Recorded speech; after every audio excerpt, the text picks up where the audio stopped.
UFC Vegas 51 betting and Draftkings show. I'm Jon Kelly. Let's get into it. Kicking things off, we have Haile Alatane going up against Kevin Croom. Alatane, the minus 180 favorite. The comeback on Kevin Croom is plus 155. And I actually like the dog here. Haile Alatane, for starters, is not somebody that I rate super highly. You know, he's an okay striker, has some power, but he's not like a high volume guy. And he has to mix in the wrestling to really put a stamp on those rounds. And those are multiple things that I don't think he's going to have much success doing here. Maybe he can land a takedown or two against Kevin Croom. His takedown defense isn't spectacular, but Alatane historically has struggled to control people on the mat. Kevin Croom's going to be much bigger. He's 6 inches taller. He's going to have a 7-inch reach advantage. I favor the activity of Croom. He's going to be beating up the legs of Alatane. I think he hits arguably just as hard on the feet, and then he's going to mix in the grappling as well. If Alatane forces those takedowns, I think he could find himself in some trouble here. So because of the size difference and I think the finishing upside, I lean towards Kevin Croom as the much bigger fighter who honestly, like, I just think these odds are off. Like Alatane to cover minus 180 plus minus 200 range, somewhere in that area, he really needs to be a much better minute winner than he has been historically. And, you know, coming off a draw against Gustavo Lopez wasn't a great look. Obviously had the loss to Casey Kenny where he didn't even look to wrestle there. And Kevin Croom, you know, yes, he's coming off a 2-fight losing streak, but those were against guys like proven veterans in Alex Caceres and Brian Kelleher, who just took him down, fought the right game plan, took him down 6 times, and controlled him. I just don't think Alatane is going to be able to replicate that performance from Kelleher. And I think if he tries to, he's going to gas out. He's going to have to deal with a guy who's going to be throwing a lot more volume than him and who has some sneaky submission upside. So give me Kevin Croom, starting things off with an underdog in the first fight of the night. Next fight up, we have Estela Nunes, the minus 225 favorite. The comeback on Sam Hughes is plus 180. And this one's interesting because Sam Hughes is actually 0-3 in the UFC. I'm surprised they gave her a 4th fight, being that she hasn't looked very good through the first 3. But here we are. Nunes obviously comes from the Muay Thai striking background. She's actually a former Muay Thai champion, a 2-time Muay Thai champion.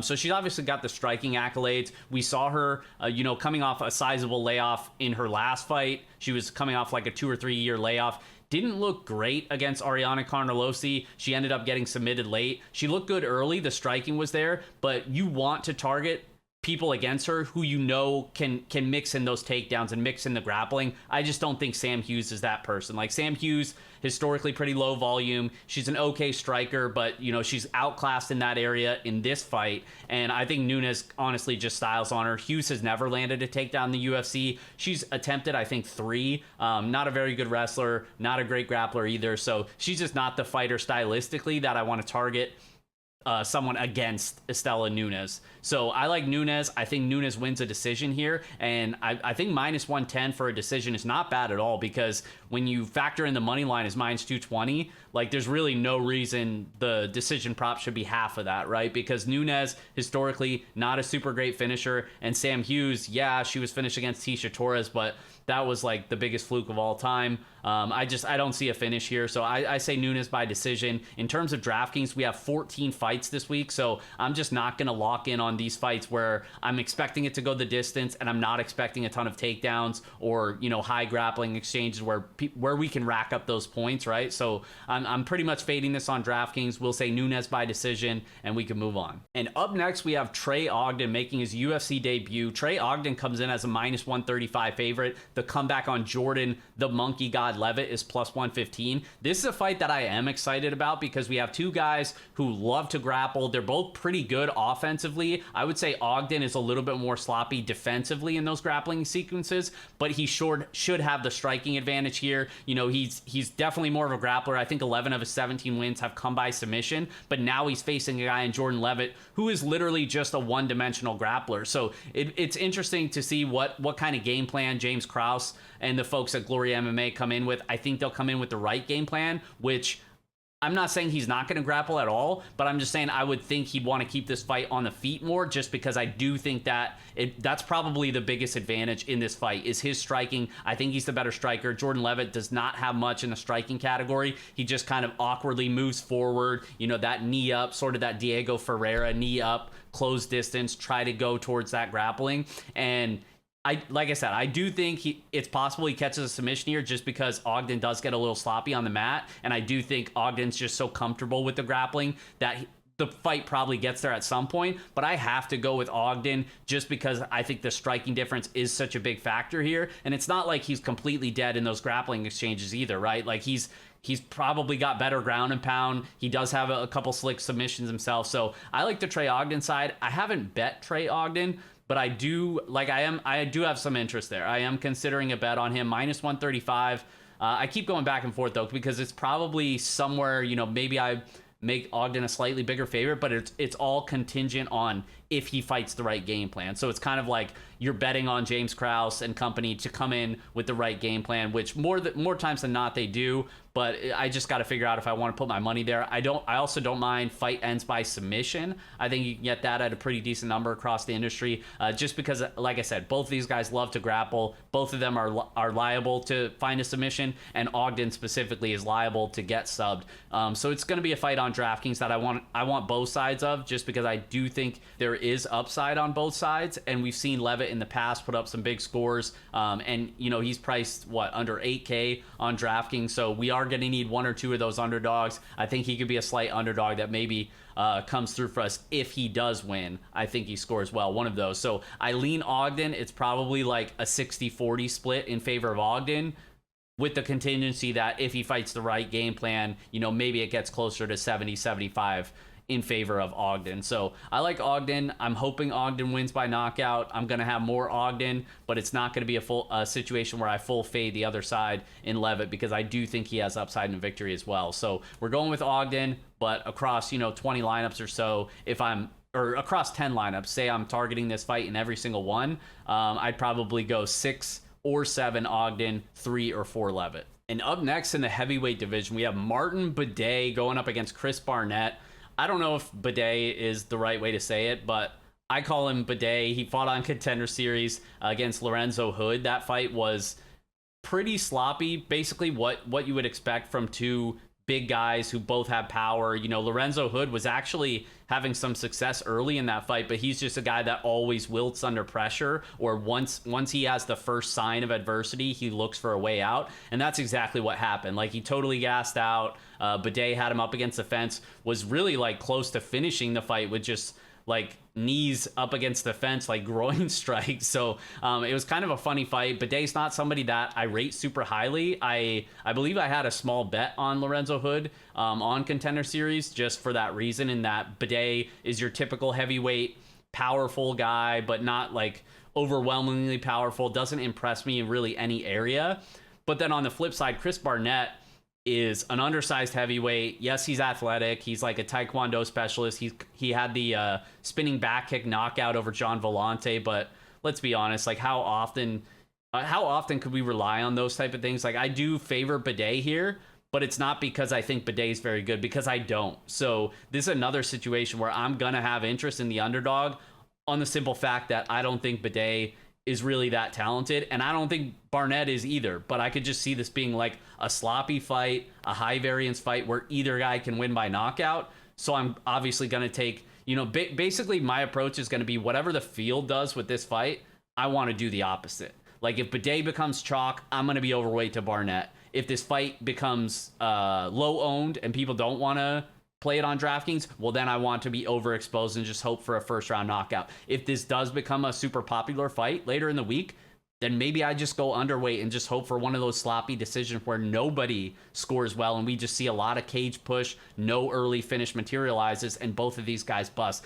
This is basically just an ownership play for me, just because I think these are spots where people get a little bit overconfident in terms of expected outcomes here, and this is one where I just think there's a lot of variance. There's so many ways this one could go, so I'm literally just doing whatever opposite I think the field is going to do come Saturday. But official pick, we'll say Bidet by knockout, just because I think he's a little bit more trustworthy, but overall not somebody that I'm impressed with, and both of these guys I'm willing to fade in the future. And up next, we have Rafa Garcia coming in as a slight favorite against Jesse Ronson. I do like the Rafa Garcia side for a couple reasons. For starters, I just think he's a little bit more active. He's not super technical on the feet, but if we could say one thing about him, we know he's durable and he's going to move forward. So I like that about him. He's going to mix in the wrestling. He's landed, 5 takedowns in one match, 7 takedowns in another against Neton Levy. Ended up getting his hand raised there. It wasn't a pretty fight. He definitely seems to kind of gas out a couple times. But I do have concerns about Jesse Ronson, just coming off a sizable layoff. He's coming off a USADA suspension. He claims it was a tainted supplement, whatever. He did look good against Nicholas Dalby, and I would say he'll have a size advantage in this matchup.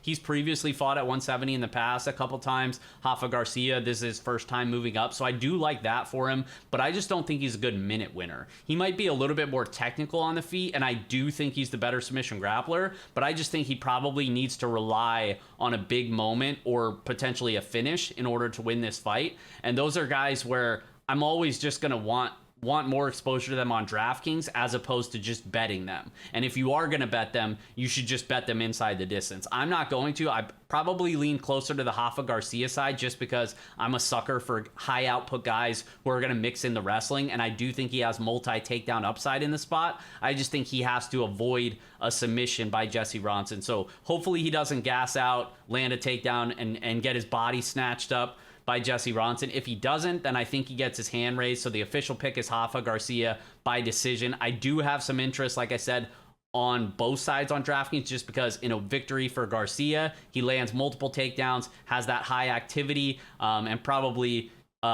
gets a decent score on DraftKings. But on the flip side, Jesse Ronson, I think if he wins, it comes by a finish, probably in the first or second round. So I'm going to target both sides on this one. I do think it's kind of like a sneaky upside spot on DraftKings. I doubt it's going to be very popular really on either side, but we'll see how ownership shakes out later in the week. But we'll go with Garcia. Like I said, I do like this spot for DraftKings, though, so I'm going to have some exposure to both sides. Moving on to the biggest betting favorite of the card, Drakkar Klose is a minus 630 favorite against Brandon Jenkins, who comes back at plus 450. And simply put, I don't think Brandon Jenkins is UFC level.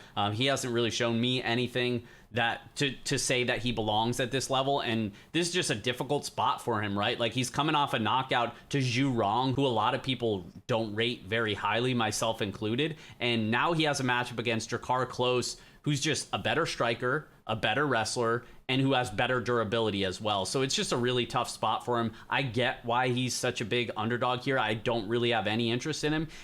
On the regional scene coming to before the UFC, he was landing spinning knockouts, flying knees. He's that big action style fighter.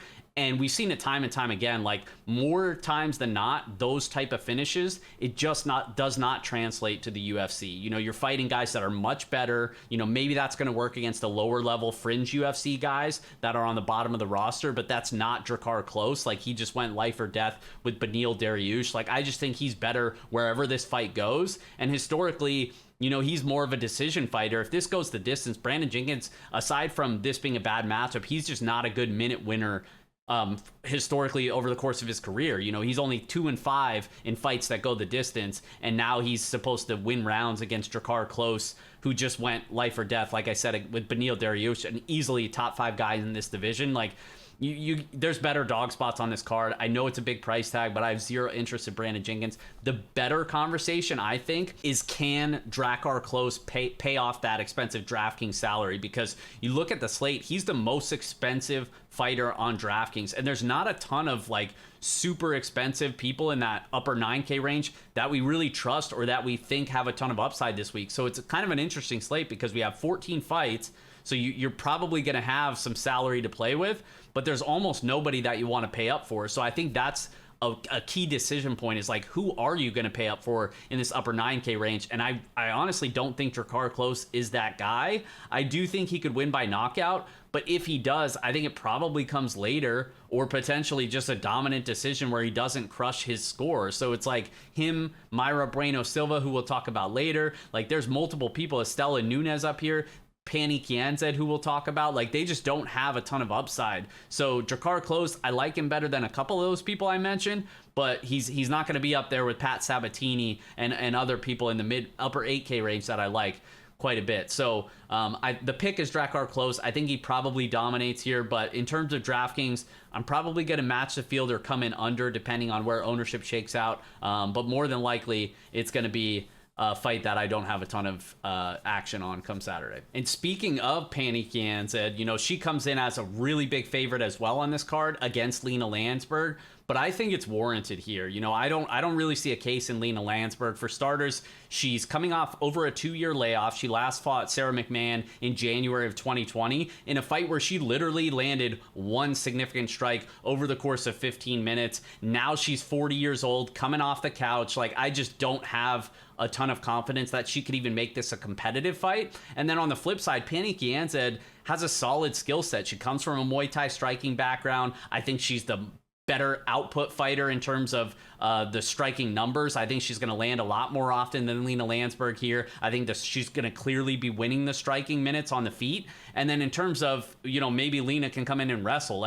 When's the last time Lena Landsberg won a competitive wrestling decision? I just don't see it. She averages less than one takedown per 15 minutes. And it's not like Pannie Kianzad is a terrible grappler. I believe she's a purple belt in Brazilian Jiu-Jitsu. And she's had, historically above average takedown defense as well. So even on the theory that Lena Landsberg could just come in here and wrestle, which I don't buy that. Even if she were, I don't even think she's going to have a ton of success if that were her game plan. So I think for the most part, Pannie keeps this fight standing. I think she boxes up Lena for 15 minutes, and I think she gets a decision here. But again, going back to the DraftKings conversation, she's 9,100. Does a decision win get us there if she's not going to grapple and if she doesn't have a chance to really finish here? I don't think it does. So she's going to be another fighter, an expensive fighter who I think wins, but I just don't think I'm going to have a ton of interest on DraftKings. And moving right along to the heavyweight division, we have Devin Clark, a minus 170 favorite. The comeback on William Knight is plus 150. And William Knight, a lot of people remember, he came to fight Maxim Grishin on short notice, missed weight by 15 pounds or whatever. I think it was actually 12 or 12 and a half or something like that. But my God, I mean, he was way over. Obviously, it was short notice. He took a lot of heat for that, but at least he stepped up and took the fight. I expect him to come in at least closer to on weight. Well, this one's heavyweight, so I don't think he's going to miss weight for a heavyweight. And Devin Clark moving up to heavyweight as well. This one's kind of an interesting matchup because on one hand, Devin Clark, the high-level wrestling background, he's a former high school state champion wrestler, but also was a world champion in junior college wrestling as well. So he's got the wrestling technique. We know typically he likes to cage push his opponents. He doesn't have a great chin. He does have power in his striking, but typically he's only striking to close distance and get to his wrestling. And his chin is just not that great. We've seen him hurt. We've seen him finish. We've seen him knocked out. And against a guy like William Knight, who pretty much only has that knockout power, you don't want to stay in space. I know William Knight is not super technical and he doesn't throw a ton of volume, but just take the path of least resistance. You can grind on this guy against the cage. You can take him down at will. Da Un Jung took him down 8 times. Devin Clark, better technical wrestler than Da Un Jung for sure. I think he can implement a similar game plan outside of, an early knockout for William Knight. I don't think he has much in this fight, but because of the chin concerns of Devin Clark, if he doesn't, go to the wrestling instantly, there is a risk here that he could get knocked out. So I'm not going to completely write off William Knight. I do think Devin Clark we've seen this exact fight before. He fought Alonzo Menafield and it was pretty much the same thing. Alonzo Menafield, probably more dangerous than William Knight and could kill Devin Clark in space. So what did Clark do? He cage pushed. He grinded on him.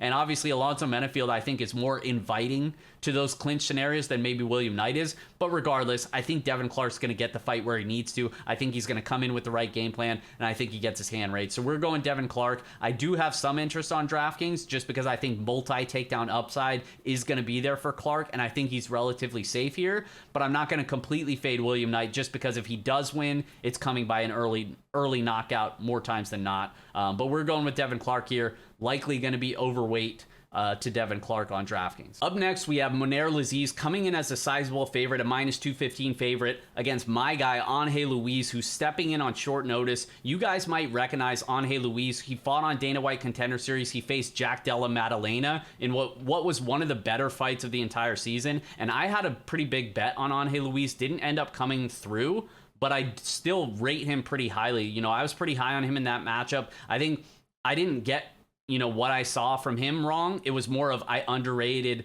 Jack Della Maddalena quite a bit. His boxing looked really crisp there, but it's not like Luis was drawing dead. That was a close fight, especially when he went to the wrestling. That's when he was clearly winning minutes there, and he's known as more of a striker. He trains at Sanford MMA with Henry Hooft. Guys have been raving about him for years. He's had rounds with Gilbert Burns, Kamaru Usman. Like, those guys have talked him up. I do think he's legit. He's an explosive athlete. He's got the striking, but it's actually the wrestling that I think is most intriguing here against Mounir Laziz, who, when we've seen him forced to wrestle, he's not very good. You could take him down. You can grind on him. I think that could be a potential path to victory here. I think the striking is pretty close. Laziz is pretty solid kickboxer himself, but I think Luis can hang in the striking as well. And I think he arguably has more power than Laziz on the feet. But if he goes to the wrestling, that's where I think he could legitimately look like a favorite in hindsight. And you say, well, he hasn't wrestled a ton, and that's correct, but we did see him go to the wrestling against Maddalena when he was hurt on the feet. He has that as a backup plan, and then he's fought once since that Contender Series fight, and in that fight, he went to the wrestling again, and the cardio looked better as well. I'm not buying that he has these cardio issues. In almost all of his fights, I haven't really seen him slow down. Even in the Maddalena fight, yes, he was tired, but that was a crazy pace. Both of those guys were landing a ton of shots there. He was clipped early in that fight, never really fully recovered. But I'm not out on this guy, man. I know he burned us on Contenders, but like I said, I think that was more of a spot of underrating the boxing and the power of Maddalena than it was of overrating Angel Luis, who I think is going to come up big as an underdog on Saturday. So this is going to be a play for me. I'm sort of just waiting for the line to kind of, we've seen Laziz take some money on multiple books so far, so I'm kind of just seeing where the line goes. Currently, you can probably get him at plus 170, plus 175 range. I'm hoping maybe we can get a little bit better, but either way, that's going to likely be a multi-unit play for me on my guy Angel Luis. He's burned us once, but I'm going back to him. He's getting his hand raised on Saturday. Next fight up, we have Pat Sabatini, the minus 475 favorite. The comeback on TJ Laramie is plus 350. And you guys know by now, like, I'm a big Pat Sabatini guy. I bet on this dude in multiple fights, and basically since he came into the UFC, I've been talking this dude up. So I'm not going to spend a ton of time on it here just because it is kind of a slam dunk matchup for him. He's one of the bigger favorites on the card. We've seen it time and time again. Like, he trains at Renzo Gracie. That Renzo Gracie Top Time Clinic, by him, Jeremiah Wells, Sean Brady, all of those guys, that's what they do. And that he's going to be able to do that here. He comes from a collegiate wrestling background. He's a black belt in Brazilian Jiu-Jitsu. This fight goes to the mat 9 times out of 10, and he just absolute dominates TJ Laramie there. Laramie was subbed by Derek Minner a couple years ago, September of 2020 or 21. 20. I don't know. It was my birthday that weekend. So I was back home, cashed a big bet on Derek Minner sub. I actually maxed that on FanDuel. It was 16. It was 16-1, which is an absurd line. They actually didn't even let me get $100 down on it, but I said I maxed it just because that sounds cooler. They let me get like $98 on it or something like that, but it came through. It was an awesome win. Minner got the first round submission, cashed it for the team. A lot of people around the industry were on that one, so such a great moment. Every time I see TJ Laramie, I think of that Derek Minner ticket, so it brings me joy. But unfortunately for him, this is a brutal spot for him here. I think Pat Sabatini gets the fight to the ground. I think he dominates. I think he likely finds a finish. If he doesn't, then I still think his floor is much higher than the rest of the upper 9K range on DraftKings. He is my favorite fighter, basically, of anybody above the main event. Like, he is my favorite fighter in that range, 9,200. I just think the floor and ceiling is there, because even if he doesn't find a finish, we're talking multiple takedowns and 10 plus minutes of top time, just like he's done in 2 out of his 3 fights. And more than likely, I think we see an early submission. So I'm probably going to be betting Pat Sabatini by submission. I'm waiting for FanDuel to release those props. But I know on other books you can get plus 175. That's a bettable line for sure. I think he subs TJ Laramie. Laramie's not like a bum. I don't want to rate him too low here. It's just a spot where it's really, really tough ask for him against somebody who's better than him in basically every area, especially where I expect the fight to play out. So we're going Sabatini by submission, and he's one of my favorite plays in the upper 9K range on DraftKings this week. And up next is a fight that I don't have a ton of interest in, so I'm not going to spend too much time on it. Mayra Bueno Silva comes in as a big favorite against Yanan Wu. And this is a spot where Silva just pretty much almost never covers this type of price tag outside of like an early finish. And it's not like I think she's some killer in there. She does have some power. She does hit hard, but historically she's pretty low volume. She's an okay grappler, but most of her submission victories have come from after she's been taken down already. She's not the one who's offensively taking the fight to the ground, getting the fight there. So this is just a spot where I don't have any trust in her. You know, her cardio tends to fail her in most of her fights. She's only had one win over the last 4 bouts. She's just not somebody that I trust. And in terms of DraftKings, I have zero interest in Mayra Bueno Silva. You know, maybe she pulls off the first round finish and gets there, but I just think that's a pretty low outcome here against Yanan Wu, who's been pretty durable throughout her career. And it's like, I really don't have a ton of interest in Wu either, because she's not somebody that I rate very highly. She's only had one win in the UFC, and that was like an armbar against Lauren Mueller, who's no longer with the promotion. She's just not somebody that I think is very good. You know, padded record pre-UFC. A lot of it was early finishes against people, you know, soccer moms on the regional scene. That's not going to translate to UFC level talent. So really the only advantage I see her having here is maybe being a little bit more active on the feet and probably having a cardio advantage. I just don't know if those things are going to be enough here. So this fight is basically a pass for me. The only thing I'll reiterate is that I really don't have a ton of interest on DraftKings. Like Mayra Bueno Silva, people don't know what to do with that top range. I could see her just getting a little bit of ownership, you know, maybe 20% or so. We'll see. I'll do ownership projection on my website, fightnumbers.com. Check that out later in the week. It should be up by Friday night, if not Saturday morning. But if she comes in, you know, 20% or so, I'm probably just going to full fade and have zero. You know, I much prefer Pat Sabatini at 9,200, just $100 more. I much prefer Vicente Luque in the main event and a couple other guys that we talked about lower. Even Devin Clark, I'd favor over Mayra Bueno Silva here. So I just wanted to harp on that a little bit, is that I really do not have interest in this fight on DraftKings. Maybe in terms of a bet, maybe take a small poke on the underdog, just because I do think this fight probably plays out closer than the odds indicate if it goes a full 15 minutes. And up next, we have my guy Miguel Baeza going up against Andre Fiallo. And this one, Baeza, Carmel Thunder is a -170 favorite. The comeback on Fiallo is +150. And Baeza is a guy who I think I've been a little bit higher on than most. And it's not because I think he's like winning the belt tomorrow or anything like that. I just think he does have a solid skill set. You know, he's a guy that loves to brawl, and that's kind of like his demise as well, and we'll get there. But he does have some offensive power. You know, the leg kicks I think are very, very underrated. Like, his leg kicks are very good. I think he can beat up the legs here, but he's also got sharp hands as well. He's got power in his hands. His problem is, I mentioned he loves to brawl, is just he will just, you know, throw caution to the wind, wing heavies in the pocket, and just completely disregards his defense. It's not that I think he has a bad chin, it's that he just has bad defense, so he's constantly getting clipped. So he's gonna have to avoid that here against a power puncher like Fiallo, who does have 11 knockouts to his record. But if he were to grapple, and he doesn't very often, so it's not like we're like banking on him to grapple here, but if he goes to the grappling, I do think he has a big edge there. He's a black belt in Brazilian Jiu-Jitsu. Fiallo doesn't really have a ton of grappling at all, so I think Baeza would be smart to take the fight there.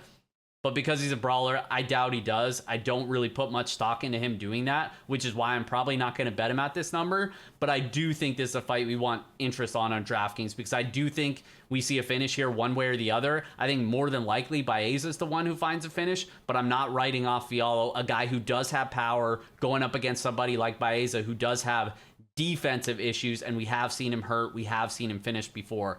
So this is one where I'm going to target both sides. I'm going with my guy Baeza, but I do think this is a fight that we want to be overweight on relative to the field on DraftKings. And up next is the co-main event that you never asked for. It's Gadzi Omar Dedziov going up against Kai Baralho, and we're going to call him Gadzi because I've butchered the name 3 times already. I'm going to edit that part out, but we're going to call him Gadzi because otherwise I'm going to retake this like 5 more times before I get his name right. So Gadzi is a 13-0 prospect. 11 of his wins have come inside the distance. He's more of a grappler. You know, he has that typical Dagestani grappling, but he's just not that great when he can't get the fight to the ground. You know, most of his wins, most of the time, he's been able to do that. He has pretty good ground and pound. A lot of his finishes have come by ground and pound. But, when the fight plays out at range, I really don't think he's that good. And I think he could struggle here against Kai Barallo. Barallo's my guy. We cashed a big ticket on him on Contenders against Aaron Jeffrey. He fought twice on Contender Series. He won against Jeffrey, who was a solid opponent, deserved a contract, didn't get one. And then I think Dana White and the UFC guys were like, oh, snap. It looks like people are kind of outraged at this. It looks like maybe he could be a popular fighter. Let's bring him back on Contenders and give him a softball matchup. And that's exactly what they did. He got the first round stoppage. They gave him the contract. So, but I like Barallo. I think he's probably just the more well-rounded fighter here. He's very light on his feet. His striking is pretty good. He's got heavy leg kicks. His punching combinations are straight, powerful. I think he's going to have a clear striking advantage here. And then he does have a black belt in Brazilian Jiu-Jitsu. I don't think he's a bad grappler. So if Godzi takes the fight to the ground, it's not like I think Kai Barallo's dead there. The only concern is Barallo at times has been able to just get stuck on his back and controlled, and that's what we need to avoid here. But if he does that, and if this fight ends up playing more on the feet than on the mat, then I really favor Barallo here enough to make him at least a small favorite in this matchup. So at plus 120, I do think there's value on the underdog here. I do have interest on DraftKings, and we're going with Barallo to pull off the slight upset in the co-main event. Which brings us to our main event matchup. Vicente Luque, the minus 170 favorite. The comeback on Belal Muhammad is plus 150. And these guys fought once before back in 2016, which resulted in a knockout victory in the first round by Vicente Luque. And honestly, like, both of these guys have made improvements since then, but it's hard for me to see the fight playing out much differently. And what I mean by that is Vicente Luque, I think, is a much better striker here. I think he's much more powerful. I think he's much more diverse in his striking, and I think he's much more likely to finish. Belal Muhammad, while he does, he's kind of made a living on just being a high output fighter with good cardio who's well-rounded enough. He can go to the wrestling when he needs to. He's a solid grappler enough. But against a guy like Vicente Luque, I don't really think he's going to have any of those advantages. And even if he does go to the wrestling heavy game plan, which he has recently, that was a great performance against Stephen Wonderboy Thompson. But Thompson's a guy who you can do that to and not really have to worry about getting submitted too much. And against Vicente Luque, who's got a great front choke series, he's ended his last two fights by submission. I think Belal Muhammad is in danger if he goes to the takedowns. And then on the feet, I just expect Luque to be landing a lot more. Those leg kicks are going to be there all day. The punches, I don't think Belal Muhammad is going to be able to withstand that Vicente Luque infamous pressure and volume. So I just think Vicente Luque, he just kind of negates a lot of what Belal Muhammad does. He's going to be throwing more, he's going to be landing more, and landing the bigger shots as well. So I think he's going to beat up the leg. I think he's going to knock out Belal Muhammad on Saturday. So I like Vicente Luque. I probably am not going to play him at the money line. I like targeting a prop here. Inside the distance is plus 110. If you can get plus money on him to finish, I do think this fight ends. I do think it comes from a Luque finish here. But also, if you think he wins by knockout, plus 230 is not a bad number there as well. I know Belal Muhammad's been historically pretty durable, but he's been facing guys like Damian Maia, Stephen Wonderboy Thompson, where he just was glued to him and wrestled him the whole time. Diego Lima, who actually was having a little bit of striking success there. Like, those guys aren't super knockout guys. And then you go back to Vicente Luque, who's literally finishing almost everybody that he faces. He does have power. He is dangerous. I think Luque gets the finish. He's one of my favorite plays this week on DraftKings. And one thing I wanted to add, I've said time and time again on previous shows that we did, me and Jonah, before, when we have these slates on DraftKings that are 14 fights, we are going to see ownership just naturally more spread out. And I love these type of slates because it's like, if you do have a key decision point that you feel strongly about, you really need to capitalize on that extra leverage, because instead of guys being 36% owned, maybe they're 25% owned, which doesn't seem like a lot, but trust me, it makes a big difference over the course of the entire slate. So I just want to put that out there. If you have conviction this week, feel free to go overweight to that conviction. I'll put it that way. But good luck, guys. Do me a favor, hit that like button, hit that subscribe button. We'll see you next time. Good luck on Saturday.